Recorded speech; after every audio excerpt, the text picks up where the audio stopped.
শুভেচ্ছা, শুভেচ্ছা, শুভেচ্ছা। আজকে আপনাদের পড়ে শোনাবো লেখক আকবর আলী খানের বই আজব ও জবর আজব অর্থনীতি বই থেকে। এখন শুনবেন অধ্যায় ৬, শুভ জন্মদিন, জন্মদিনের অর্থনীতি ও রাজনীতি। ১. ভূমিকা।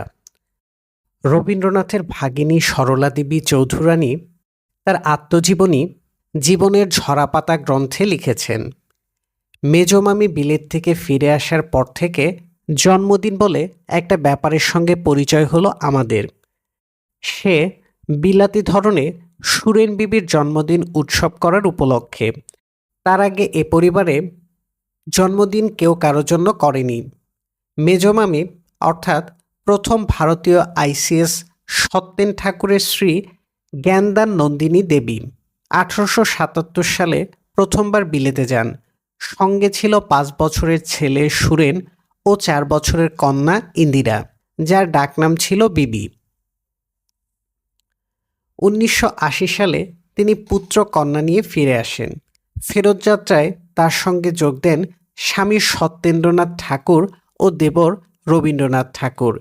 সরলা দেবীর বিবরণ থেকে প্রতিবাদ হয় যে বাংলাদেশে বিলিতিকেতায় জন্মদিনের চল হয় 1880 সাল বা তার কিছু পর। এর আগে কারো কারো জন্মদিনে জন্মতিথির পূজা হয়েছে, কিন্তু জন্মদিন উৎসব ছিল বাঙালিদের অজানা। জন্মদিন পালিত হতো দেবতাদের, যেমন জন্মাষ্টমী, অথবা প্রেরিত পুরুষদের, যেমন বড়দিন ও ঈদে মিলাদুন্নবী, এবং কোনো কোনো ক্ষেত্রে বাদশাহদের। দেবতা ও পয়গম্বররা হচ্ছেন অমর, আর বাদশাহরা যখন গদিতে থাকেন তখন নিজেদের অমর বলে গণ্য করতেন। তবে মরণশীল মানুষের জন্মদিন নিয়ে মাতামাতি করা হতো না। মনে করা হয় ভারতের সাধারণ মানুষ দুটি কারণে জন্মদিন নিয়ে হইহুল্লোড় করত না। প্রথমত, ঊনবিংশ শতাব্দীতে অধিকাংশ ভারতীয় ছিল দরিদ্র, তাই অধিকাংশ লোকেরই জন্মদিনের রেস্ত ছিল না। তবে এ যুক্তি দুটি কারণে দুর্বল। অভিজিৎ ভি ব্যানার্জি ও এস্থার ডাফলো সুন্দরভাবে দেখিয়েছেন, অতি দরিদ্ররাও জীবনের একঘেয়েমি থেকে মুক্তির জন্য উৎসব ও পালাপর্বণে নিজেদের ক্ষমতা না থাকলেও ধার দেনা করে অথবা আতপেটা থেকে দারাজ হাতে খরচ করতে দ্বিধাবোধ করে না। তাই অর্থাভাবে জন্মদিনের উৎসব বন্ধ হয়ে থাকার সম্ভাবনা কম। দ্বিতীয়ত, গরিব দেশে সবাই দরিদ্র নয়। এইসব দেশে অনেক সচ্ছল পরিবার রয়েছে, তারাও প্রাক ব্রিটিশ বাংলায় জন্মদিন পালনে উৎসাহ দেখায়নি। তাই অর্থাভাবের কারণটি খুব প্রাসঙ্গিক বলে মনে হয় না। জন্মদিন উদযাপিত না হওয়ার দ্বিতীয় কারণটি হচ্ছে, ঊনবিংশ বিংশ শতাব্দীর মাঝামাঝি পর্যন্ত বাংলাদেশে মানুষের গড় আয়ুর প্রত্যাশা ছিল খুবই কম। শিওরে অপেক্ষমান যমদূত নিয়ে জন্মদিনের মাতামাতির কথা অধিকাংশ মানুষই চিন্তা করতে পারত না। সারণী 6.1-এ ঊনবিংশ শতাব্দী থেকে 1999 সাল পর্যন্ত উত্তর ভারত উপমহাদেশে ও যুক্তরাজ্যে গড় আয়ুর প্রত্যাশার তুলনামূলক চিত্র দেখা যাবে। 1820 সালে ভারতে গড় আয়ুর প্রত্যাশা ছিল মাত্র 21। 1900 সালে ভারতে মানুষ গড়ে 24 বছর বাঁচত। এই সময় শিশু মৃত্যুর হার ছিল অত্যন্ত বেশি। তাই এক জন্মদিন থেকে আরেক জন্মদিন পর্যন্ত বেঁচে থাকাটাই ছিল একটি বড় ঝক্কি। অবশ্য বিলাতের পরিস্থিতি ছিল অনেকটা ভিন্ন। সেখানে 1820 সালে গড় আয়ুর প্রত্যাশা ছিল ভারতের প্রায় দ্বিগুণ, অর্থাৎ 40 থেকে 50 বছর। বিলাতে তাই উচ্চবিত্ত ও মধ্যবিত্তের মধ্যে জন্মদিনের রেওয়াজ জনপ্রিয় হয়ে ওঠে।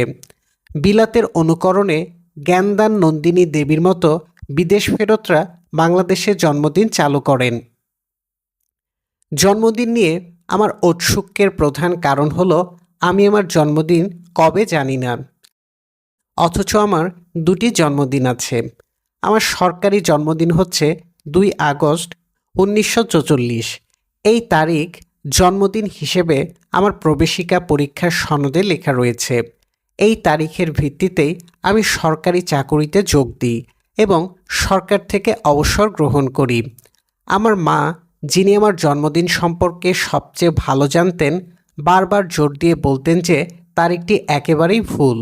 মায়ের মতে আমার জন্ম শ্রাবণ ভাদ্র মাসে নয়, আমার জন্ম হাড় কাঁপানো শীতে। তাহলে আমার জন্মদিন নিয়ে এমন অঘটন কেন ঘটল? আমার মা বলতেন, কাণ্ডটি ঘটিয়েছেন আমার প্রধান শিক্ষক বাবু বিহারীলাল চক্রবর্তী। তখন নাকি প্রবেশিকা পরীক্ষার বছর ফেব্রুয়ারি মাসের 1 তারিখে। 14.5 বছর বয়স না হলে সে বছর পরীক্ষা দেয়া যেত না। ডিসেম্বরে জন্মদিন হলে পরীক্ষার জন্য 1 বছর বসে থাকতে হবে।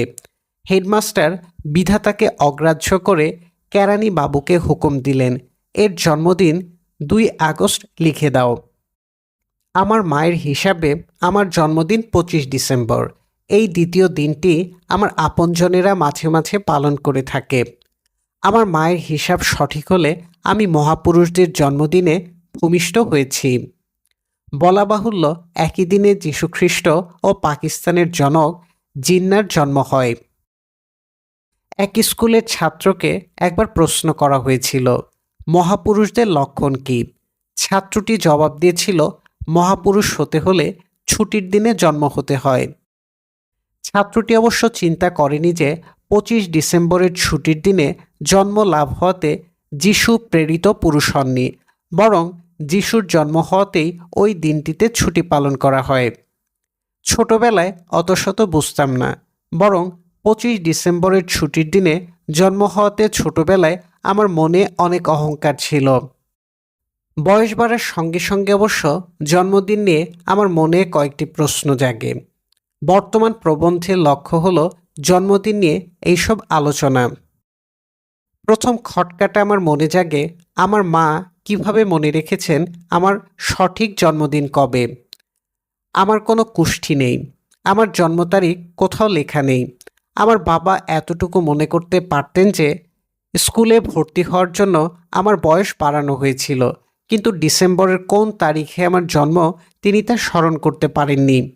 25 ডিসেম্বর আমার প্রকৃত জন্মদিন কিনা এ নিয়ে আমার মনে শঙ্কা দেখা দিলে আমার মনে প্রশ্ন জাগে, যীশুখ্রিস্ট ও পাকিস্তানের জনক জিন্নার জন্য সত্যি সত্যি 25 ডিসেম্বর ছিল কিনা।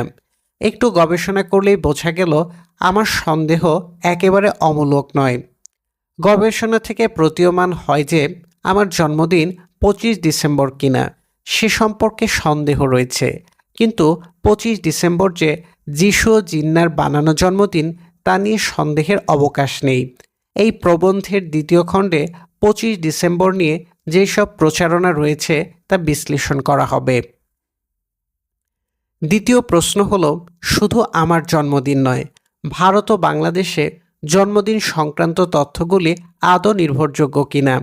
এই প্রসঙ্গে ভারতে 2456 জন IAS কর্মকর্তার ও বাংলাদেশে ঢাকা বিশ্ববিদ্যালয়ের 751 জন প্রাক্তন ছাত্রের জন্মদিন সংক্রান্ত তথ্য বিশ্লেষণ করা হয়েছে। এই বিশ্লেষণ থেকে দেখা যাচ্ছে যে দক্ষিণ এশিয়াতে, বিশেষ করে বাংলাদেশে ব্যক্তিদের ঘোষিত জন্ম তারিখ এখনও নির্ভরযোগ্য নয়। প্রবন্ধের তৃতীয় খণ্ডে এ সম্পর্কে আলোচনা করা হয়েছে।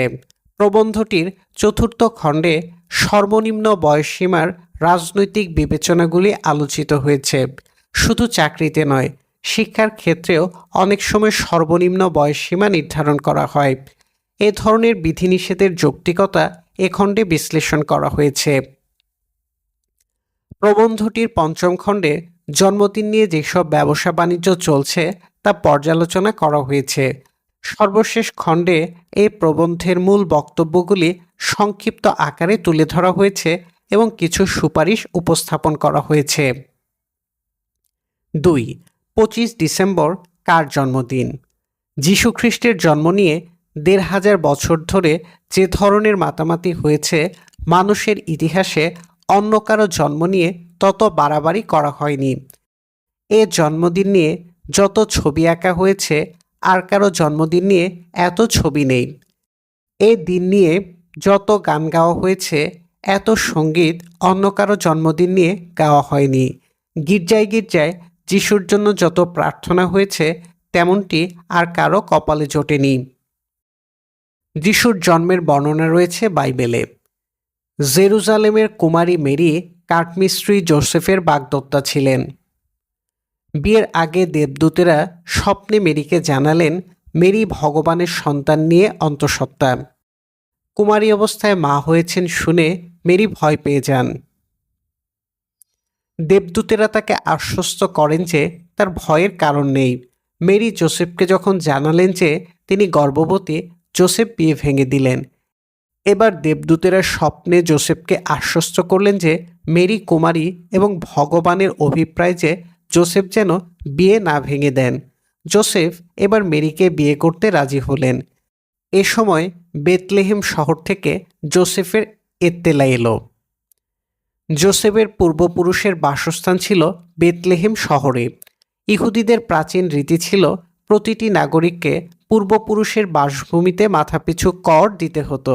যদি কেউ পূর্বপুরুষদের বাসভূমির বাইরে কাজ করে তবে তাকে কর প্রদানের সময় পিতৃপুরুষদের শহরে ফিরে আসতে হয়। জোসেফ কর পরিশোধের লক্ষ্যে সন্তান সম্ভবা মেরিকে নিয়ে বেতলেহেম এলেন। অবশ্য কেউ কেউ বলেন জোসেফকে বেতলেহেমের আদমশুমারিতে নিবন্ধনের জন্য ডেকে পাঠানো হয়েছিল। এখানে স্মরণ করা যেতে পারে যে আদমশুমারি আর মাথাপিছু কর ওতপ্রোতভাবে জড়িত। আদমশুমারির ভিত্তিতেই নির্ণীত হতো মাথাপিছু কর বাবদ মোট প্রাপ্যের পরিমাণ। তবে এ সময় জোসেফের মতো আরও অনেক প্রবাসী একই উদ্দেশ্যে বেতলেহেমে আসেন। সব অতিথিশালা ও পান্থশালা অতিথিতে ভরে গেল। যখন জোসেফ মেরিকে নিয়ে বেতলেহেমে এলেন তখন কোনো অতিথিশালায় বা পান্থশালায় কোনো থাকার জায়গা ছিল না। অন্তঃসত্ত্বা মেরিকে নিয়ে জোসেফ বিপদে পড়লেন। একজন পান্থশালার মালিক জোসেফ ও মেরিকে শূন্য আস্তাবলে ঠাঁই দিলেন। এখানে খড়বিচালির মধ্যে জন্ম নিলেন জগতের প্রভু যীশুখ্রিস্ট। আশপাশ থেকে যেসব রাখাল গৃহপালিত পশু পাহারা দিচ্ছিল তারা দেখতে পেল জ্যোতিময় দেবদূতেরা আকাশ থেকে নেমে আসছে এবং সবাইকে মহাপ্রভুর আগমন বার্তা জানাচ্ছে। যিশুর জন্মদিন নিয়ে ওপরে বর্ণিত বয়ান সম্পর্কে অনেক খুঁটিনাটি বাইবেলে রয়েছে, কিন্তু বাইবেলে কোথাও স্পষ্ট করে বলা নেই যিশু কখন অর্থাৎ কোন সালে ও কোন তারিখে জন্মগ্রহণ করেন। বাইবেলের বিবরণ পাঠ করলে মনে হয় যিশু আদৌ ডিসেম্বরে বা শীতকালে জন্মাননি। বাইবেলের লুকখণ্ডে বলা হয়েছে যিশুর যখন জন্ম হয় তখন ভেড়ার পাল পাহারা দেওয়ার লক্ষ্যে রাখালেরা আশেপাশে মাঠের মধ্যে বাস করছিল। বসন্তকাল থেকে শরৎকাল পর্যন্ত ভেড়ার পাল বাইরে রাখা হতো। শীতকালে ভেড়া ঘরের ভেতর রাখা হতো। কাজেই শীতকালে রাখালদের মাঠে বাস করার প্রশ্নই ওঠে না। বাইবেলের বর্ণনা সঠিক হলে যিশুর জন্ম শীতকালে হয়নি। যিশুর জন্ম সাল নিয়েও বিতর্ক রয়েছে। সাধারণত মনে করা হয় পয়লা খ্রিস্টাব্দে যিশুর জন্ম। এ ধারণাও সঠিক নয়। যদি বাইবেলে বর্ণিত পূর্বদেশের জ্ঞানী ব্যক্তিদের, যাদের মেজাই বলা হয়ে থাকে, তাদের দেখা তারকার ভিত্তিতে হিসাব করা হয় তবে চতুর্থ থেকে ষষ্ঠ খ্রিস্টাব্দের কোনো এক সময়ে যিশুর জন্ম হয়েছে। আবার কেউ কেউ বলেন যে রাজা হার্ট, যিনি নবজাত শিশুকে হত্যা করার চেষ্টা করেছিলেন, এর মৃত্যু হয় 4 খ্রিস্টাব্দে। তাই কেউ কেউ বলেন যিশুর জন্ম 4 খ্রিস্টাব্দে। কাজেই বেশিরভাগ গবেষক মনে করেন যে 4 থেকে 6 খ্রিস্টাব্দে যিশুর জন্ম। যিশুর সঠিক জন্ম তারিখ নির্ণয়ের একটি বড় সমস্যা হলো যিশুর জন্মের পর প্রথম 400 বছরে তার জন্মদিন উদযাপিত হয়নি। তাই তার জন্মদিন সম্পর্কে ধর্মগ্রন্থের বাইরে কোনো নির্ভরযোগ্য উৎস নেই। অবশ্য 200 খ্রিস্টাব্দের কাছাকাছি সময়ে আলেকজান্দ্রিয়া নগরের ক্লিমেন্ট যিশুর সম্ভাব্য কয়েকটি জন্ম তারিখ উল্লেখ করেন। এ তারিখগুলি হচ্ছে 20 মে, 21 মার্চ, 15 এপ্রিল, 20 অথবা 21 এপ্রিল। ক্লিমেন্টের লেখা থেকে দেখা যাচ্ছে 2য় শতাব্দী পর্যন্ত 25 ডিসেম্বরকে যিশুর জন্মদিন হিসেবে চিহ্নিত করা হয়নি। চতুর্থ খ্রিস্টাব্দ পর্যন্ত যিশুর জন্মদিন উদযাপনও জনপ্রিয় হয়ে ওঠেনি। খ্রিস্টীয় চতুর্থ শতকে জাঁকজমকের সঙ্গে খ্রিস্টানদের জন্মোৎসব পালন করা শুরু হয়। রোমান সাম্রাজ্যের পশ্চিমাঞ্চলে খ্রিস্টের জন্মদিন পালিত হতো 25 ডিসেম্বর। মধ্যপ্রাচ্যে এই উৎসব পালিত হতো 6 জানুয়ারি। আস্তে আস্তে 25 ডিসেম্বর যিশুর জন্মদিন হিসেবে বেশিরভাগ অঞ্চলে স্বীকৃতি লাভ করে। তবে এখনও কিছু ব্যতিক্রম রয়েছে। আর্মেনিয়ার খ্রিস্টানরা 6 জানুয়ারি ক্রিসমাস উদযাপন করে। রাশিয়ার প্রাচীনপন্থী গির্জায় 7 জানুয়ারি যিশুর জন্মদিনের উৎসব অনুষ্ঠিত হয়। আবার কোথাও কোথাও 25 ডিসেম্বর ও 6 জানুয়ারি 2 দিনই উদযাপিত হয়। 25 ডিসেম্বর পালিত হয় যিশুর জন্মদিন রূপে। 6 জুন প্রতিপালিত হয় প্রাচ্য অঞ্চল থেকে আসা বিজ্ঞ মেজাইদের আবির্ভাবের দিন হিসেবে। প্রশ্ন ওঠে, যিশুর জন্মের 400 বছর পর 25 ডিসেম্বর হঠাৎ কিভাবে যিশুর জন্মদিনের শিরোপা পেল? যারা 25 ডিসেম্বরের কট্টর সমর্থক তারা দাবি করেন যে যিশুর মৃত্যু ও মেরির গর্ভে আবির্ভাবের তারিখ অভিন্ন। সুস্পষ্ট ঐতিহাসিক প্রমাণ অনুসারে যিশুর মৃত্যু ঘটে 25 মার্চ। সুতরাং তাদের বিশ্বাস অনুসারে যিশু মায়ের গর্ভে আসেন 25 মার্চ। তাদের মতে যিশু মায়ের গর্ভে ছিলেন ঠিক 9 মাস। এটা তাদের বিশ্বাস। এ নিয়ে অবশ্যই তর্কের অবকাশ আছে। তাই যিশুর জন্ম 25 ডিসেম্বর। যারা 25 ডিসেম্বরের কট্টর সমর্থক নন তারা বলেন যে 25 ডিসেম্বর যিশুর জন্মদিন নয়, তবে রাজনৈতিক প্রয়োজনে 25 ডিসেম্বরকে যিশুর জন্মদিন হিসেবে বেছে নেওয়া হয়েছে। 25 ডিসেম্বরের কাছাকাছি সময়ে 21-22 ডিসেম্বরের দিন সবচেয়ে ছোট হয়।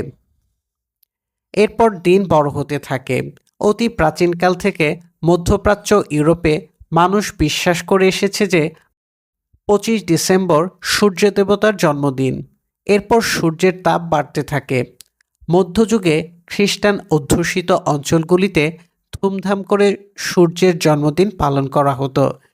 গির্জার নেতারা মনে করলেন যে 25 ডিসেম্বর যিশুর জন্মদিন পালিত হলে তা অতি সহজেই জনপ্রিয় হবে। হলো তাই। সারা পৃথিবীতে 25 ডিসেম্বর যিশুর জন্মদিন হিসেবে স্বীকৃতি লাভ করল।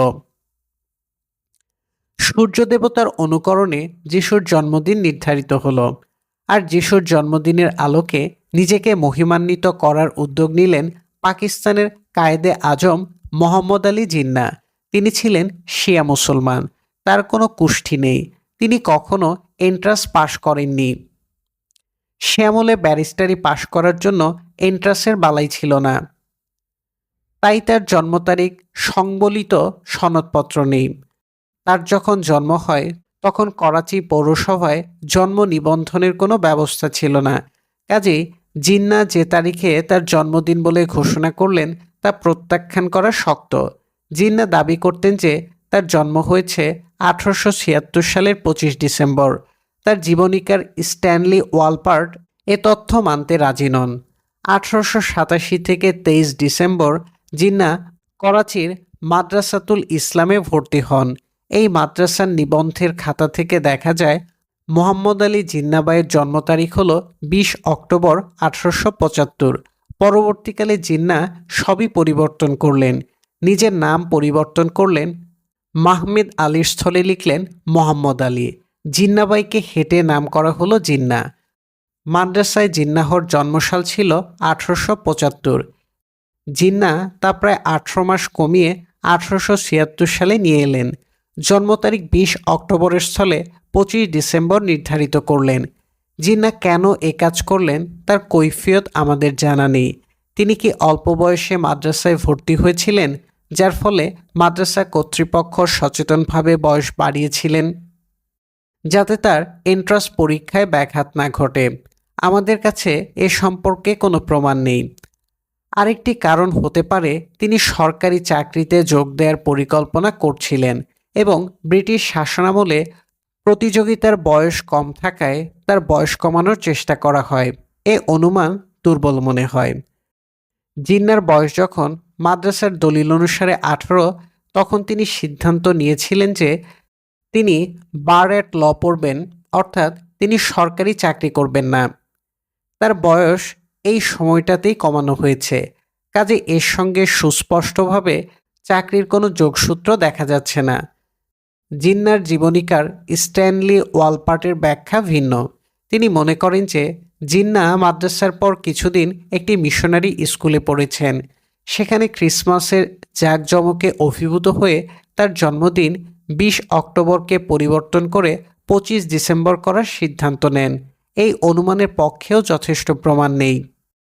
কারণ যাই হোক না কেন, ঐতিহাসিক উপাত্ত থেকে সন্দেহের অবকাশ নেই যে 25 ডিসেম্বর যিশু ও জিন্নার বানানো জন্মদিন, আসল জন্মদিন নয়।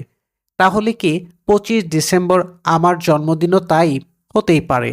খ্রিস্টান যাজকেরা যদি জনপ্রিয়তার লোভে সূর্য দেবতার জন্মদিনকে খ্রিস্টানের জন্মদিন হিসেবে চালাতে পারে, যদি মোহাম্মদ আলী জিন্না খ্রিস্টের জন্মদিনকে নিজের জন্মদিন হিসেবে বেছে নিতে পারেন, তবে আমার মা যদি ভুলে বা ইচ্ছা করে 25 ডিসেম্বরকে আমার জন্মদিন হিসেবে চিহ্নিত করে থাকেন, তাতে অবাক হওয়ার কিছু নেই। 3. দক্ষিণ এশিয়ায় ঘোষিত জন্মদিন কতটুকু সঠিক?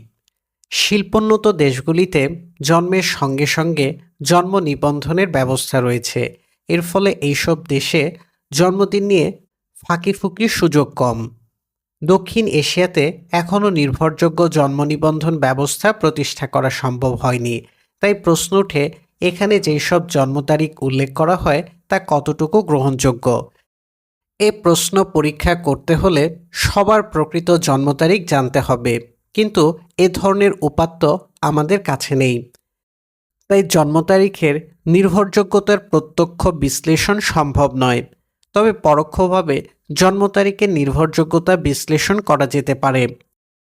সংখ্যাতত্ত্বের নরমাল নিবেশন সূত্র বা ল অফ নরমাল ডিস্ট্রিবিউশন অনুসারে প্রতিদিন গড়ে সমসংখ্যক শিশুর জন্ম প্রত্যাশিত। কাজেই কোনো মাসে যদি 30 দিন থাকে, তবে সে মাসে সারা বছরে যত শিশু ভূমিষ্ঠ হয় তার 8.19% শিশু ভূমিষ্ঠ হবে। 31 দিনে মাস হলে 8.49% শিশু জন্মাবে, আর 28 দিনের মাসে জন্ম নেবে 7.67% শিশু। যদি কোনো দেশে একটি বড় জনগোষ্ঠীর, ধরুন 500-এর বেশি জন্ম তারিখের নমুনা বিশ্লেষণ করে দেখা যায় যে কোনো কোনো মাসে 8% অনেক বেশি বা অনেক কম জন্ম হয়েছে, তবে সেখানে জন্ম তারিখের নির্ভরযোগ্যতা নিয়ে প্রশ্ন উঠবে। এর কারণ খুঁজে বের করতে হবে। মার্কিন যুক্তরাষ্ট্রের নাগরিকদের জন্ম তারিখের ওপর এক ধরনের গবেষণা রয়েছে।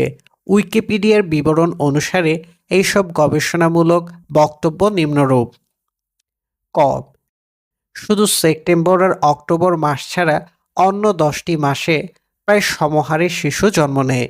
তবে সেপ্টেম্বর ও অক্টোবরে জন্মের হার বেশি হওয়ার কারণ হলো ডিসেম্বর মাসের শেষ দিকে রজনী হয় দীর্ঘতম। এই সময়টা নরনারীর মিলনের জন্য সুবিধাজনক। এই সময় সন্তান গর্ভে এলে পরবর্তী সেপ্টেম্বরে 9 মাস পূর্ণ হয়। গর্ভাবস্থার গড় মেয়াদ 280 থেকে 284 দিন। তাই সেপ্টেম্বর ও অক্টোবরে জন্মের হার বেড়ে যায়। খ, 1973 থেকে 1999 পর্যন্ত সময়ে মার্কিন যুক্তরাষ্ট্রের নাগরিকদের জন্মদিন বিশ্লেষণ করে দেখা যাচ্ছে সবচেয়ে বেশি শিশু জন্মে 16ই সেপ্টেম্বর, অর্থাৎ এদের জন্মের সূচনা ডিসেম্বরে। সবচেয়ে কম শিশু জন্মায় 25 ডিসেম্বর। এর সঙ্গে বড়দিন বা ছোট রাত্রির কোনো সম্পর্ক নেই। এর বড় কারণ প্রাকৃতিক নয়, প্রশাসনিক। যেহেতু বেশিরভাগ ডাক্তার 25 ডিসেম্বর ছুটিতে থাকেন, সেহেতু তারা অনেক ক্ষেত্রে ক্রিসমাসের আগেই প্রসবের ব্যবস্থা করেন। তাই 25 ডিসেম্বরে অপেক্ষাকৃত কম শিশু জন্মায়।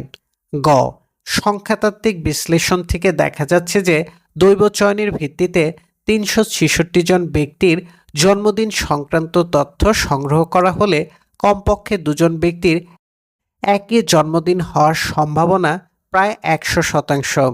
57 জন দৈব চয়নকৃত ব্যক্তির মধ্যে কমপক্ষে 2 জনের অভিন্ন জন্মদিনের সম্ভাবনা 90%, আর 23 জনের মধ্যে কমপক্ষে দুজনের একই জন্মদিনের সম্ভাবনা 50%। এই প্রবন্ধে ভারত ও বাংলাদেশের জন্ম তারিখের নির্ভরযোগ্যতা বিশ্লেষণ করার জন্য দুই ধরনের তথ্য সংগ্রহ করা হয়। প্রথমত, ভারতের ইন্ডিয়ান অ্যাডমিনিস্ট্রেটিভ সার্ভিসের 2456 জন কর্মকর্তার জন্ম তারিখ বিশ্লেষণ করা হয়। দ্বিতীয়ত, বাংলাদেশে ঢাকা বিশ্ববিদ্যালয়ের 1983 সালে যেসব ছাত্র মাস্টার্স ডিগ্রি অর্জন করে তাদের মধ্য থেকে 791 জনের জন্মদিন সম্পর্কে তথ্য সংগ্রহ করা হয়। উভয় দেশের জন্মদিন নিয়ে সমীক্ষাতে শিক্ষিত লোকদের জন্মদিন সম্পর্কে উপাত্ত জোগাড় করা হয়েছে। এই দুটি সমীক্ষার একটিতেও কোনো অশিক্ষিত লোক অন্তর্ভুক্ত হয়নি। এই সমীক্ষা দুটিতে যাদের সম্পর্কে তথ্য সংগ্রহ করা হয়েছে তারা চাইলে তাদের জন্মদিন সম্পর্কে নির্ভরযোগ্য উপাত্ত দিতে পারেন। যদি এখানে ভুল উপাত্ত দেয়া হয় তবে তা ইচ্ছে করে দেয়া হয়েছে। ভারতে 2456 জন কর্মকর্তার জন্মদিনের উপাত্ত বিশ্লেষণ সারণী 6.2-এ দেখা যাবে। এই বিশ্লেষণে দেখা যাচ্ছে 12 মাসের মধ্যে 11 মাস মোট জন্মের শতকরা হার 7% থেকে 9%-এ সীমিত ছিল। বিস্তারিত সংখ্যাতাত্ত্বিক বিশ্লেষণ ছাড়াও একথা স্পষ্ট যে এ ধরনের সংখ্যা মোটামুটিভাবে গ্রহণযোগ্য, কেননা মাসের মোট দিনভেদে এ সংখ্যা 6.67 থেকে 8.49 হতে পারে। একমাত্র ব্যতিক্রম হল জুলাই মাস বা বাংলা পঞ্জিকায় আষাঢ় শ্রাবণ মাস। এ মাসে 11% IAS অফিসারের জন্মদিন। এটা মাসিক প্রত্যাশিত গড়ের চেয়ে প্রায় 30% বেশি। এর কারণ স্পষ্ট নয়। জানুয়ারি মাসে জন্ম তারিখ বেশি হলে ধরে নেওয়া হতো জন্ম তারিখ না জানায় ভর্তির সময়ের কাছাকাছি একটি তারিখ স্কুলের নিবন্ধনের ফর্মে বসিয়ে দেওয়া হয়েছে। মার্কিন যুক্তরাষ্ট্রে সেপ্টেম্বর ও অক্টোবরে জন্মের হার বেশি। অনুমান করা হয় এইসব সন্তানের গর্ভাবস্থা শুরু হয় পূর্ববর্তী ডিসেম্বরের দীর্ঘতম রজনী ও তার কাছাকাছি সময়ে। এই পরীক্ষায় ভারতের সন্তান উৎপাদনের দীর্ঘতম রজনীর কোনো প্রভাব দেখা যায় না। ভারতীয়রা অবশ্য বিশ্বাস করে নরনারীর জন্য সবচেয়ে রোমান্টিক সময় হচ্ছে বর্ষাকাল।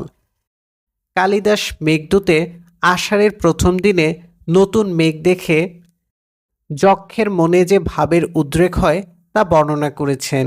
বুদ্ধদেব বসু এই বর্ণনার নিম্নরূপ অনুবাদ করেছেন: কামের উদ্রেক যে করে সেই মেঘে সহসা দেখে তার সম্মুখে।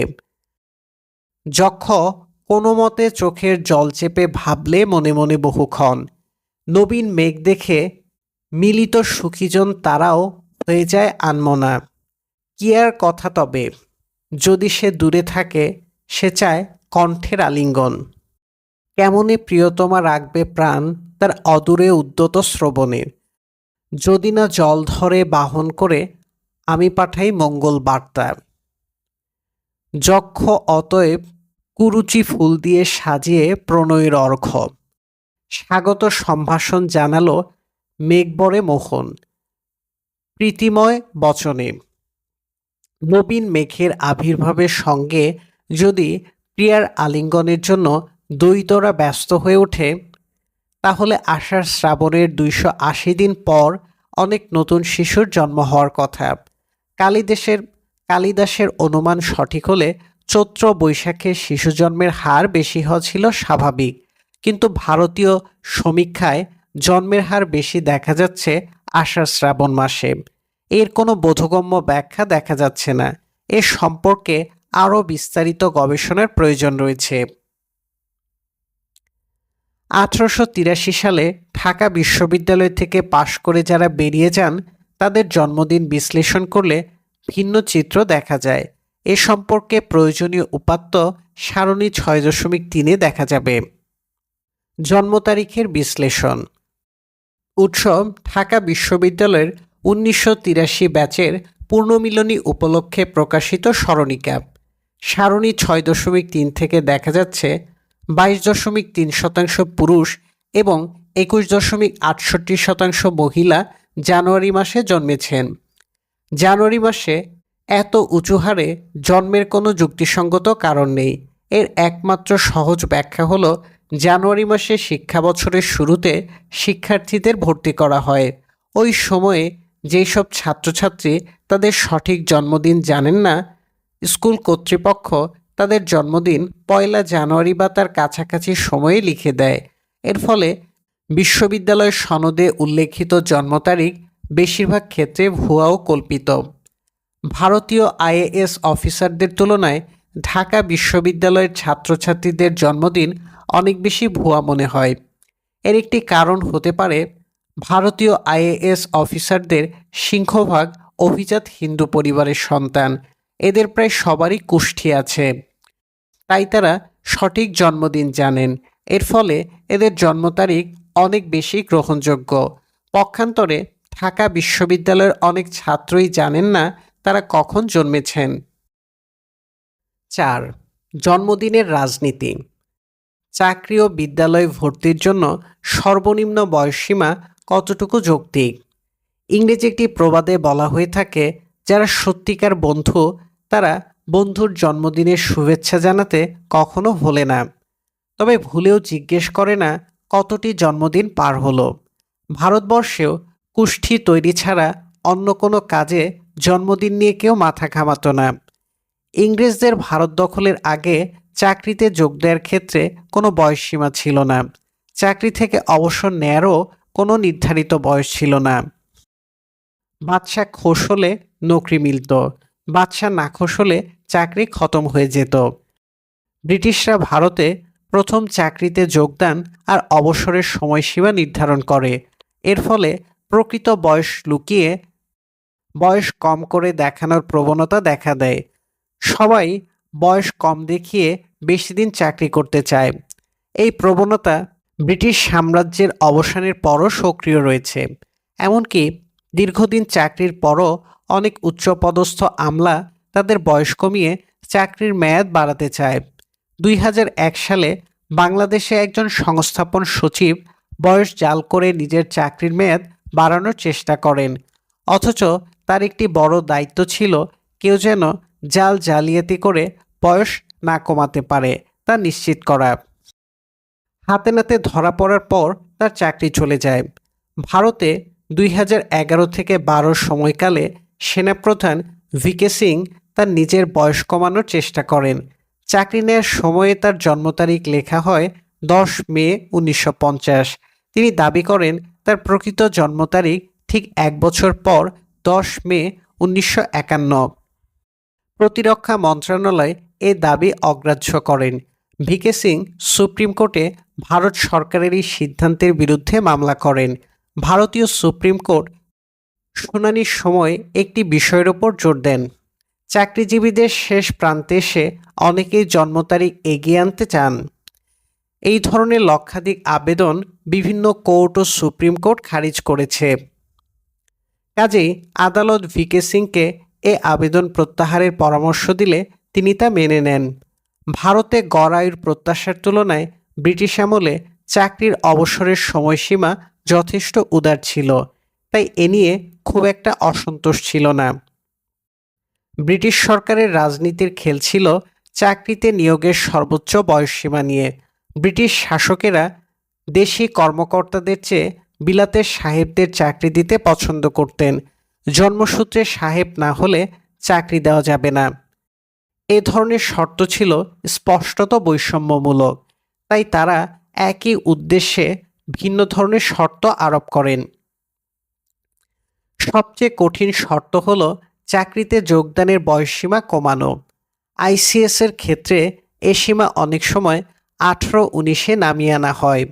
এ ধরনের বয়সসীমার পক্ষে যুক্তি ছিল অল্প বয়সের কর্মকর্তাদের নিয়োগ দিলে প্রশিক্ষণের মাধ্যমে তাদের স্বভাব ও চরিত্র চাকরির উপযোগী করে গড়ে তোলা সম্ভব, কিন্তু বেশি বয়সে নিয়োগ দেওয়া হলে নতুন কর্মকর্তারা তাদের বদঅভ্যাস নিয়ে আসবেন, তাদের অভ্যাস আদৌ বদলানো সম্ভব হবে না।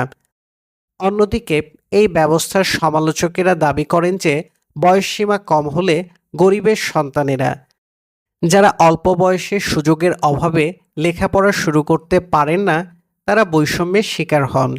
এখানে দুটি পরস্পর বিরোধী রাজনৈতিক শক্তি কাজ করছে। সামাজিক ন্যায় বিচারের দৃষ্টিকোণ থেকে চাকরির বয়সসীমা যথেষ্ট বেশি হওয়া উচিত, ধরুন ৩৫ থেকে ৪০ বছর। অন্যদিকে প্রশাসনিক দিক থেকে অল্প বয়সের কর্মকর্তাদের গড়ে পিটে সংগঠনের উপযোগী করা সম্ভব। কাজেই প্রশাসনিক দৃষ্টিকোণ থেকে চাকরির বয়সসীমা যত কম করা যায় ততই মঙ্গল। সরকারি চাকরিতে অবসর গ্রহণের বয়সসীমা নির্ধারণের ক্ষেত্রেও দুটি স্বার্থগোষ্ঠী রয়েছে। যারা প্রবীণ তারা চাকরিতে থাকতে চান। প্রবীণদের যুক্তি হলো তাদের অভিজ্ঞতা রয়েছে এবং তারা অনেক বয়স পর্যন্ত কর্মক্ষম থাকেন। কাজেই তাদের অবসরে পাঠিয়ে আনকোরা কর্মকর্তা নিয়োগ দিলে সরকারের ব্যয় বাড়বে। কেননা অবসরপ্রাপ্তদের পেনশন দিতে হবে এবং নবনিযুক্তদের বেতন দিতে হবে। অনেক উন্নত দেশের চাকরিতে অবসরের বয়সসীমা একেবারে তুলে নেওয়া হয়েছে। সরকারি কর্মচারীরা নিজেরা ঠিক করেন কখন তারা অবসর নেবেন। অন্যদিকে চাকরি থেকে অবসর গ্রহণের হার কমে গেলে নতুন নিয়োগ কমে যাবে। নতুন কর্মকর্তা নিয়োগ কমে গেলে প্রশাসনে নবীনদের নতুন ধ্যান ধারণা ঢুকতে পারবে না। বয়সসীমা নিয়ে বিতর্ক শুধু সরকারি চাকরিতে নিয়োগের ক্ষেত্রে সীমাবদ্ধ নয়। বিশ্ববিদ্যালয়ে ভর্তির জন্য বা গণপরীক্ষাতে অংশগ্রহণের জন্য কোনো সর্বনিম্ন বয়সসীমার প্রয়োজন আছে কিনা সে সম্পর্কেও বিতর্ক রয়েছে। ব্রিটিশ শাসনামলে এদেশে নিয়ম করা হয় অতি অল্প বয়সে ছাত্রদের স্কুলে ভর্তি করা যাবে না। অবশ্য এই নিয়মের সমর্থকেরা মনে করেন যে নিয়মটি ব্রিটিশরা রাজনৈতিক কারণে করেননি। এর পেছনে অত্যন্ত গুরুত্বপূর্ণ যুক্তি রয়েছে। অল্প বয়সে প্রতিভাবান শিশুদের ডাবল প্রমোশন বা ট্রিপল প্রমোশন দিয়ে ডিগ্রি দিলে তাদের ব্যক্তিত্বের স্ফুরণ ঘটবে না। তারা সমাজের সঙ্গে খাপ খাওয়াতে পারবে না। শিক্ষা শুধু পুঁথিগত বিদ্যা নয়, শিক্ষার অন্যতম দায়িত্ব হল ব্যক্তিকে একজন দায়িত্বশীল নাগরিক হিসেবে গড়ে তোলা, যাতে সে সমাজের সবার সঙ্গে খাপ খাইয়ে নিজের অস্তিত্ব বজায় রাখতে পারে। গণপরীক্ষাতে অংশগ্রহণের জন্য তাই সর্বনিম্ন বয়সসীমা থাকা উচিত। এই নিয়মের বিরোধীরা বলেন এগুলি হচ্ছে শিক্ষকদের পেশাগত স্বার্থ রক্ষার জন্য জারিজুরি। যদি প্রতিভাবান ছাত্রদের দ্রুত পাশ করতে দেয়া হয় তবে ছাত্র সংখ্যা কমে যাবে। তাই শিক্ষকেরা প্রতিভাবান ছাত্রদের তাড়াতাড়ি পাশ করাতে আগ্রহী নয়। পক্ষান্তরে প্রতিভাবান ছাত্ররা যথাযথ স্বীকৃতি না পেলে গড্ডালিকা প্রবাহে গা ভাসিয়ে দেয়। তাদের প্রতিভার বিকাশ ব্যাহত হয়। যদিও বিশ্ববিদ্যালয়ে ভর্তির জন্য সর্বনিম্ন বয়সসীমা ঔপনিবেশিক আমলে চালু হয়, তবে নিয়মটির যথার্থতা নিয়ে শিক্ষাবিদদের মধ্যে এখনও বিতর্ক চলছে। এই বিতর্ক মীমাংসার একটি উপায় হল যারা বিশ্বের সবচেয়ে কম বয়সে ডিগ্রি অর্জন করেছেন তাদের অভিজ্ঞতা বিশ্লেষণ করা। এর মধ্যে রয়েছেন একজন ভারতীয়, তার নাম তথাগত অবতার তুলসী। তিনি ৯ বছরে হাই স্কুলের পাঠ শেষ করেন। ১০ বছর বয়সে পাটনা থেকে বিএসসি পাশ করেন। ১২ বছর বয়সে পাটনা বিজ্ঞান কলেজ থেকে এমএসসি পাশ করেন। এসব ডিগ্রি তাড়াতাড়ি পেলেও তার পিএইচডি করতে ৯ বছর লাগে। তিনি বর্তমানে মুম্বাইয়ে ইন্ডিয়ান ইনস্টিটিউট অব টেকনোলজিতে পড়াচ্ছেন। তার বয়স এখন ৩৭। এখন পর্যন্ত তার কোনো অসাধারণ অবদানের কথা শোনা যায়নি। পৃথিবীতে সর্বোচ্চ আইকিউর অধিকারী শো ইওয়ানো চীনা বংশোদ্ভূত মার্কিন নাগরিক। ১২ বছর বয়সে তিনি স্নাতক হন। ১৮ বছর বয়সে পিএইচডি ডিগ্রি লাভ করেন। তিনি এখন ডাক্তারি পড়ছেন। ক্যাথরিন হলস ১৫ বছর বয়সে স্নাতক হন এবং ১৮ বছর বয়সে আইন পাশ করেন। তিনি বর্তমানে আইন পেশায় নিয়োজিত। মার্কিন নাগরিক আলিয়া সবুর ৮ মাস বয়সে পড়তে শুরু করেন। তিনি চতুর্থ শ্রেণী থেকে সরাসরি বিশ্ববিদ্যালয়ে ভর্তি হন। ১৮ বছর বয়সের মধ্যে ম্যাটেরিয়াল বিজ্ঞান প্রকৌশল শাস্ত্রে পিএইচডি ডিগ্রি লাভ করেন। তিনি পৃথিবীর কনিষ্ঠতম বিশ্ববিদ্যালয় শিক্ষক হওয়ার গৌরব অর্জন করেন। মাইকেল কার্নি ১০ বছর বয়সে স্নাতক ডিগ্রি লাভ করেন। তিনি এখনও পড়াশোনা করছেন। গ্রেগরি স্মিথ প্রাথমিক বিশ্ববিদ্যালয়ের পাঠ 1 বছরে সাঙ্গ করেন, 2 বছরে হাই স্কুলের পড়াশোনা শেষ করেন, 13 বছর বয়সে কলেজের ডিগ্রি পান। বর্তমানে তিনি পিএইচডি করছেন। তবে সব প্রতিভাবানদের পক্ষে তাড়াহুড়ো করে ডিগ্রি অর্জনের অভিজ্ঞতা সমান সুখকর হয়নি। এই প্রসঙ্গে অ্যাড্রাগন দি মালোর উদাহরণ স্মরণ করা যেতে পারে। বাপ মায়ের চাপে পড়ে তিনি 11 বছর বয়সে ক্যালিফোর্নিয়া বিশ্ববিদ্যালয় থেকে অঙ্কে স্নাতক ডিগ্রি অর্জন করেন। এরপর লেখাপড়ার চাপে তার মানসিক সমস্যা দেখা দেয়। তাকে নিয়ে ঝগড়া করে বাপ মায়ের বিয়ে ভেঙে যায়। স্বাভাবিকভাবে বন্ধুবান্ধবের সঙ্গে স্কুল কলেজে পড়াশোনার সুযোগ না পাওয়ার জন্য তিনি অনুতাপ বোধ করেন। তিনি এখন লেখাপড়া ছেড়ে দোকানে বিক্রেতার কাজ করছেন। আরেকজন প্রতিভাবান ছাত্রের নাম মোশে কাই কাভালিন। 8 বছর বয়সে বিশ্ববিদ্যালয়ে ভর্তি হন। যথাসময়ে নব পদার্থবিদ্যাশাস্ত্রে ডিগ্রি লাভ করেন। তারপর ক্লান্ত হয়ে পড়াশোনা ছেড়ে দেন। ওপরের পর্যালোচনা থেকে দুটি অনুমানের সমর্থন পাওয়া যাচ্ছে না। প্রথমত, এই অনুমান করা ঠিক নয় যে বাল্যকালে যারা অসাধারণ বুদ্ধিমত্তার পরিচয় দেন তারাই পরবর্তী জীবনে সর্বশ্রেষ্ঠ প্রতিভা হিসেবে আবির্ভূত হন। ওপরের আলোচনায় 8 জন অসাধারণ অল্প বয়সের শিক্ষার্থীর অভিজ্ঞতা বিশ্লেষণ করা হয়েছে। এটা মোটামুটি স্পষ্ট যে এদের অধিকাংশই কর্মজীবনে অসাধারণ সাফল্য অর্জন করতে পারেননি। পক্ষান্তরে যারা শৈশবে প্রতিভার স্বাক্ষর দেখাতে পারেননি তাদের অনেকেই হবেন আজকের আইনস্টাইন, প্লেটো, শেক্সপিয়ার ও রবি ঠাকুর। কাজেই অতি প্রতিভাবান শিশুদের শিক্ষা নিয়ে এত হইচইয়ের কারণ নেই। দ্বিতীয়ত, শুধু পরীক্ষায় ভালো করলে শিক্ষিত হওয়া যায় না। প্রকৃত শিক্ষার জন্য সুষ্ঠু ব্যক্তিত্বের বিকাশের প্রয়োজন রয়েছে। তাড়াতাড়ি ডিগ্রি অর্জনের জন্য বন্ধুবান্ধবের কাছ থেকে বিচ্ছিন্ন করে যে শিক্ষা দেওয়া হয় তাতে তারা পূর্ণাঙ্গ মানুষ হয়ে উঠতে পারে না। উপরে বর্ণিত 8 জন প্রতিভাবান ছাত্রছাত্রীর মধ্যে অন্তত একজন তাড়াতাড়ি ডিগ্রি অর্জন করতে গিয়ে ক্ষতিগ্রস্ত হয়েছেন, আরেকজন দ্রুততার সঙ্গে তাল মিলাতে ব্যর্থ হয়ে হাঁপিয়ে পড়েছেন। কাজেই শিক্ষা ব্যবস্থায় ভর্তি সংক্রান্ত নিয়মকানুন পরিবর্তন করার আগে ভালোভাবে লাভ ক্ষতি বিশ্লেষণের প্রয়োজন রয়েছে। 5. জন্মদিনের অর্থনীতি। অর্থনীতির চাহিদা ও যোগানের সূত্র ভবিষ্যৎবাণী করে। ক্রেতারা যা কিনতে চায় বাজারে তাই বিকিকিনি হয়। কিন্তু প্রখ্যাত মার্কিন অর্থনীতিবিদ গলব্রেথ মনে করেন যে শুধু চাহিদা যোগান সৃষ্টি করে না, পক্ষান্তরে যোগানও চাহিদার সৃষ্টি করে।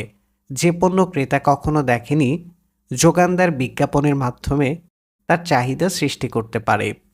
এ প্রসঙ্গে একজন পণ্ডিত ঠিকই লিখেছেন, কেউ যা চায় তা বেচাকে প্রকৃত অর্থে ব্যবসা বলা যায় না। তবে বিক্রেতার কাছে যা নেই এবং ক্রেতা যা চায় না তা বিক্রি করতে পারাটাই আসল ব্যবসা। বিক্রেতাদের জন্য জন্মদিন একটি বড় সুযোগ। জন্মদিনের উৎসবে বাচ্চারা সবচেয়ে বেশি আনন্দ পায়। বাপ মায়েরাও বাচ্চাদের আনন্দ দেওয়ার জন্য খরচের ভয়ে পিছিয়ে আসতে চায় না। যিশুর জন্মদিন তাই বাজার সৃষ্টির একটি অপূর্ব সুযোগ সৃষ্টি করে। তবে শিল্প বিপ্লবের আগে এ ধরনের সুযোগের ব্যবহার সহজ ছিল না, কেননা তখন পণ্য বা সেবার যোগান ছিল সীমিত। শিল্প বিপ্লবের সঙ্গে সঙ্গে ব্যবসায়ীরা লোককাহিনী সান্তাক্লজকে বাজার সৃষ্টির হাতিয়ার রূপে গড়ে তোলে। পণ্ডিতেরা মনে করেন 4th খ্রিস্টাব্দের গ্রিক ধর্মযাজক সেন্ট নিকোলাসের আদলে সান্তাক্লজ চরিত্রটি সৃষ্টি করা হয়েছে। অনেকে বিশ্বাস করে যে তিনি বাচ্চাদের উপহার দিতে ভালোবাসতেন। 1617 শতকে যখন হল্যান্ডের রমরম অবস্থা, তখন ওলন্দাজদের মধ্যে ক্রিসমাসের আগে সেন্ট নিকোলাসের আবির্ভাব উপলক্ষে বাচ্চাদের উপহার দেওয়ার রীতি গড়ে ওঠে। তবে সারা ইউরোপে ও উত্তর আমেরিকায় সেন্ট নিকোলাস সান্তা ক্লজ নামে জনপ্রিয়তা অর্জন করেন 19বিংশ শতাব্দীতে শিল্প বিপ্লবের পর। এই সময়ে সান্তা ক্লজকে নিয়ে অনেক বই প্রকাশিত হয়।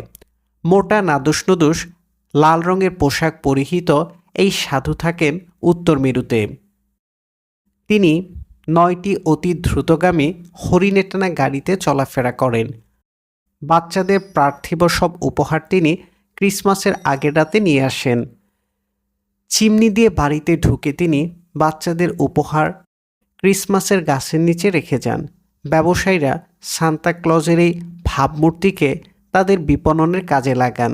লোক ভাড়া করে তাদের সান্তা সাজানো হয়। তারা মোটা হলে ভালো, না হলেও অসুবিধা নেই। পেটে বালিশ বেঁধে তাদের মোটা করা যায়। রংচঙে পোশাকে সান্তাকে দোকানে বসানো হলো। তার বসার জায়গার আশেপাশে তার বাহক হরিণদের মূর্তি স্থাপন করা হলো। বড় বড় দোকানে সান্তার দরবার বসানো শুরু হয়। দলে দলে বাচ্চারা দোকানে ভিড় জমায়। সান্তার বদৌলতে ব্যবসায়ীদের কামাই বেড়ে গেল। ধর্মযাজকেরা খুশি যে শিশুরা যিশুর জন্মদিন জাঁকজমকের সঙ্গে পালন করায় ধর্মের প্রসার ঘটছে। বাপ মায়েরা খুশি, বাচ্চারা আনন্দে লাফাচ্ছে। দোকানিরাও সমভাবে উপকৃত হচ্ছে। আপাত দৃষ্টিতে মনে হয় এখানে কারো কোনো আপত্তির কারণ নেই, কিন্তু এখানে একটি বড় নৈতিক প্রশ্ন উপেক্ষা করা হয়েছে। সান্তা চিমনি দিয়ে ঢুকে বাচ্চাদের উপহার দিয়ে যায়, এই খবরটি একেবারেই মিথ্যা। তবু প্রতি বছর ক্রিসমাসের সময় এই মিথ্যা বাচ্চাদের শেখানো হচ্ছে। মিথ্যার উপর ভর করে চলছে বড়দিনের রমরমা ব্যবসা। সান্তা ক্লজ শিশুর জন্মদিনে বিপণনের একটি বড় সুযোগ সৃষ্টি করেছে, কিন্তু জন্মদিনের বাজার অনেক বড়। সান্তা ক্লজ সাধারণ মানুষের জন্মদিনে বড় ধরনের চাহিদা সৃষ্টি করতে পারেনি। খুব কম লোকই নিজের জন্মদিনে নিজের জন্য উপহার কেনে। জন্মদিনের উপহার আসে অন্যদের কাছ থেকে। কবিগুরু রবীন্দ্রনাথ ঠাকুর যথার্থই লিখেছেন, নিজের জন্মদিন বৎসরের অন্য 364 দিনের চেয়ে নিজের কাছে কিছুমাত্র বড় নয়। কিন্তু অন্যের কাছে যার মূল্য থাকে তবেই তার মূল্য। এখানে একটি বড় সমস্যা হলো অন্যরা প্রিয়জনের জন্মদিন মনে রাখতে পারে না। এক্ষেত্রে বাজার সৃষ্টি করতে হলে প্রিয়জনদের জন্মদিন যথাসময়ে মনে করিয়ে দিতে হবে। এ কাজটি শান্তার পক্ষে করা সম্ভব নয়। এতদিন শান্তা যা করতে পারেনি তার সাফল্যের সঙ্গে এখন ইন্টারনেট করছে।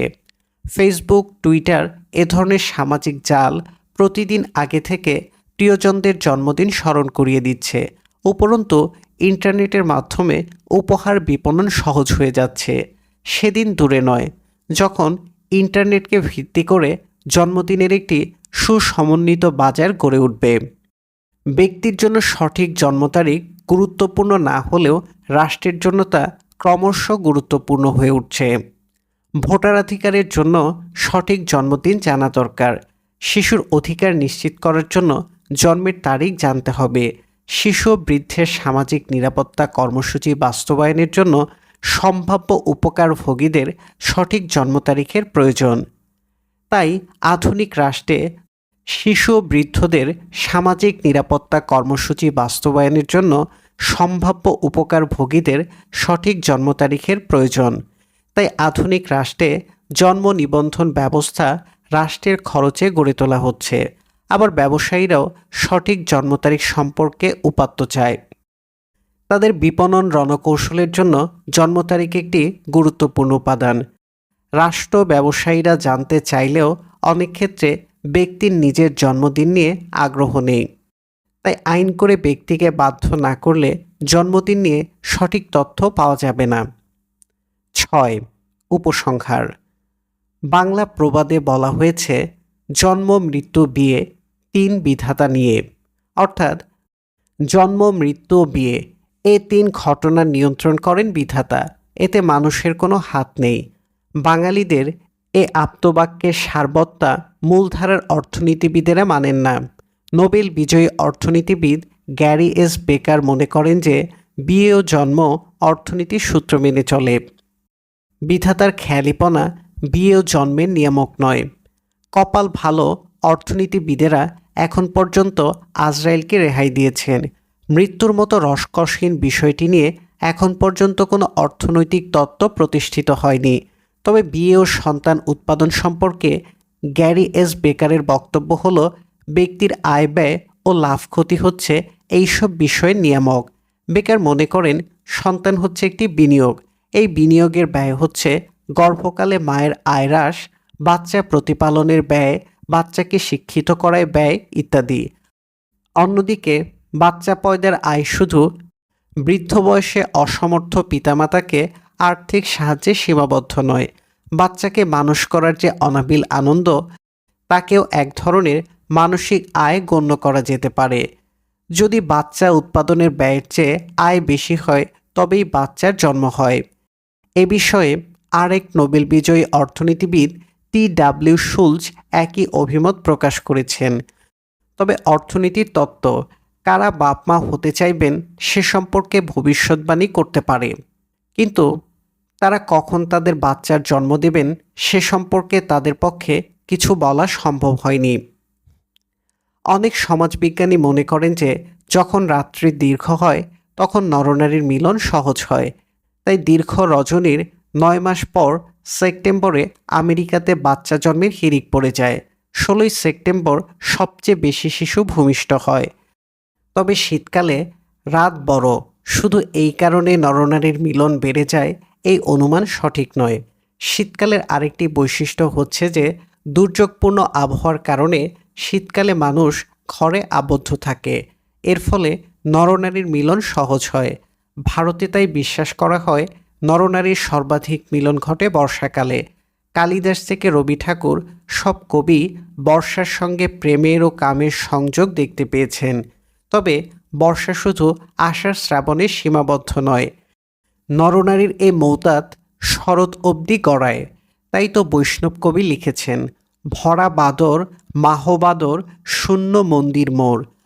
অবশ্য ভারত ও বাংলাদেশের জন্মদিনের বিশেষ বিশ্লেষণ করলে জন্মের তারিখের উপর বর্ষার কোনো তাৎপর্যপূর্ণ প্রভাব দেখা যায় না। সরকারি দলিল দস্তাবেজে যে জন্ম তারিখ দেখা যায় তা কতটুকু সঠিক তা নিয়ে তর্কের অবকাশ রয়েছে। স্পষ্টতই বাংলাদেশে ঢাকা বিশ্ববিদ্যালয়ের স্নাতকদের জন্ম তারিখ মোটেও নির্ভরযোগ্য নয়। বাংলাদেশে জানুয়ারি মাসে 20 ভাগের বেশি মানুষের জন্ম হওয়া অস্বাভাবিক। তবে ভারতের জন্মদিন সম্পর্কে প্রাপ্ত উপাত্তগুলি অধিকতর গ্রহণযোগ্য বলে মনে হয়। ভারতের অনেকেরই কুষ্ঠি আছে, তাই তারা সঠিক জন্ম তারিখ জানেন। ভারতীয়দের জন্মদিন অধিক নির্ভরযোগ্য মনে হয়। তবে নির্ভরযোগ্য জন্ম তারিখ নিশ্চিত করার জন্য জন্ম নিবন্ধনের বিকল্প নেই। সরকারি চাকুরিতে প্রবেশের ও অবসরের সময়সীমা নির্ধারণ করা হয় বয়সসীমা সংক্রান্ত নিয়মাবলীর মাধ্যমে। ঔপনিবেশিক আমলে বয়সসীমা নির্ধারণের প্রধান নিয়ামক ছিল সরকারের রাজনীতি। ব্রিটিশ শাসকেরা চাকরিতে প্রবেশের সর্বোচ্চ বয়সসীমা কমিয়ে রাখার পক্ষপাতী ছিলেন। এর কারণ ছিল যে ঔপনিবেশিক শাসকেরা মনে করতেন অল্প বয়সের কর্মকর্তাদের প্রশিক্ষণের মাধ্যমে গড়ে পিটে মানুষ করা সম্ভব। কিন্তু বেশি বয়সের প্রার্থীদের চরিত্র ইতিমধ্যে সুস্পষ্ট আকার ধারণ করেছে। এদের আচার আচরণে বড় ধরনের পরিবর্তন সম্ভব নয়। বাস্তবে আধুনিক রাষ্ট্রগুলিতে বঞ্চিত জনগোষ্ঠীগুলিকে সরকারি চাকুরিতে প্রবেশের সুযোগ দেওয়ার জন্য চাকুরিতে নিয়োগের বয়সসীমা ক্রমশ বাড়ানো হচ্ছে। উপরন্তু গড় আয়ের প্রত্যাশা বৃদ্ধির সঙ্গে সঙ্গে অবসর গ্রহণের সীমাও বেড়ে যাচ্ছে। উন্নত দেশগুলিতে অনেক ক্ষেত্রেই অবসরের জন্য কোনো নির্ধারিত বয়স নেই। কর্মচারীরা যতদিন খুশি চাকরি করতে পারেন, তবে পদ উঠে গেলে চাকুরি চলে যেতে পারে। মার্কিন যুক্তরাষ্ট্রের সুপ্রিম কোর্টের বিচারপতিরা মৃত্যুর আগ মুহূর্ত পর্যন্ত চাকরি করতে পারেন। আমেরিকানরা তাই বলে থাকে বিচারকদের নিয়োগের ক্ষমতা রাষ্ট্রপতির হলেও তাদের অপসারণের ক্ষমতা ভগবানের। ব্রিটিশ শাসকেরা ভারতের শিক্ষার ক্ষেত্রেও সর্বনিম্ন বয়সসীমা প্রবর্তন করে। দুষ্ট লোকেরা বলে শিক্ষকেরা এ ব্যবস্থাকে তাদের স্বার্থে সমর্থন করেন। প্রতিভাবান ছাত্ররা যদি ডাবল ট্রিপল প্রমোশন নিয়ে তরতর করে পাশ করে যায় তবে বিদ্যালয়গুলিতে ছাত্র কমে যাবে। অনেক অভিভাবকই মনে করেন যে তাদের প্রতিভাবান সন্তানদের দ্রুত প্রমোশন দিয়ে ওপরের দিকে নিয়ে গেলে তারা অসাধারণ প্রতিভা হিসেবে আত্মপ্রকাশ করবে। বাস্তব অভিজ্ঞতা থেকে দেখা যাচ্ছে এ ধারণা ভুল। অল্প বয়সে বাচ্চাদের অতি দ্রুত প্রমোশনের বিপক্ষে শিক্ষকদের আপত্তির কারণ রয়েছে। শিক্ষা শুধু জ্ঞান লাভের জন্য নয়, শিক্ষার একটি বড় দায়িত্ব হলো শিক্ষার্থীকে মানুষ হিসেবে গড়ে তোলা। যেসব ছাত্র তাড়াতাড়ি ওপরের ক্লাসে উঠতে থাকে তাদের ব্যক্তিত্বের বিকাশ হয় না, তাদের সহপাঠীদের সঙ্গে বন্ধুত্ব গড়ে ওঠার সময় থাকে না। চতুর্থ খণ্ডের বিশ্লেষণ থেকে দেখা যাচ্ছে যে বিশ্বের তরুণতম স্নাতকদের অনেকেই স্বাভাবিক শিক্ষালাভের সুযোগ থেকে বঞ্চিত হয়ে পরবর্তী জীবনে অনুশোচনায় ভুগেছেন। পক্ষান্তরে বিশ্বের তরুণতম স্নাতকেরা কেউই এখন পর্যন্ত কেষ্টবিষ্ট হননি। বাঙালি মনীষীরা অনেক আগেই বলে গেছেন, কিলিয়ে কাঁঠাল পাকানো যায় না। প্রতিভাবান বালকদের পিতামাতারা এ আপ্তবাক্য মনে রাখলে উপকৃত হবেন। জন্মদিনের বাণিজ্য শুরু হয় যিশুর জন্মদিন নিয়ে। ইন্টারনেটের সম্প্রসারণের ফলে জন্মদিনের ব্যবসা বাড়ানোর সুযোগ অনেক বেড়ে গেছে। ইন্টারনেটে সামাজিক জালগুলিতে সবার আত্মীয় স্বজন বন্ধুবান্ধবের জন্মদিন মনে করিয়ে দেয়া হচ্ছে। ই কমার্সের মাধ্যমে সহজে পৌঁছানো যাচ্ছে উপহার। একদিকে জন্মদিন নিয়ে বাণিজ্য বাড়ছে, অন্যদিকে গড়ায়ুর প্রত্যাশা বাড়ছে। আরও বেশি দিন ধরে অনেক জন্মদিন পালন চলবে। জন্মদিনের এই অগ্রগতির দিনে বেকায়দায় পড়েছেন আমার মতো কিছু লোক, যারা তাদের সঠিক জন্মদিন জানেন না। একজন জ্ঞানী বন্ধুর কাছে এ সম্পর্কে পরামর্শ চেয়েছিলাম। তিনি আমাকে একটি গল্প শোনালেন। একজন আলেম ও একজন নাস্তিক খুবই ঘনিষ্ঠ বন্ধু ছিলেন। নাস্তিক বন্ধুটি দুঃখ করে বলল, নাস্তিকতায় সবই ভালো, শুধু একটি অসুবিধা। নাস্তিকদের কোনো মহাপুরুষ নেই, তাই তারা মহাপুরুষের জন্মদিনে আমোদ আহ্লাদ করতে পারে না, যেমনটি খ্রিস্টানরা করে যিশুর জন্মদিনে, যেমনটি হিন্দুরা করে কৃষ্ণের জন্মদিনে, যেমনটি মুসলমানেরা করে ঈদে মিলাদুন্নবীতে। আলেম সাহেব বললেন, তোমাদের যখন কোনো মহাপুরুষও নেই, জন্মদিনও নেই, তখন তোমরা 1 এপ্রিলে বিশ্ব বেকুব দিবস পালন করো। আমি জ্ঞানী বন্ধুর পরামর্শ বুঝতে পারি, তবে আমি তার কথা শুনিনি। যদি জন্মদিন না হওয়ার সত্ত্বেও যিশু ও জিন্নার জন্মদিন 25 ডিসেম্বর প্রতিপালিত হতে পারে, তবে আমার জন্মদিনও 25 ডিসেম্বরেই হবে, এই আমার ওসিয়ত।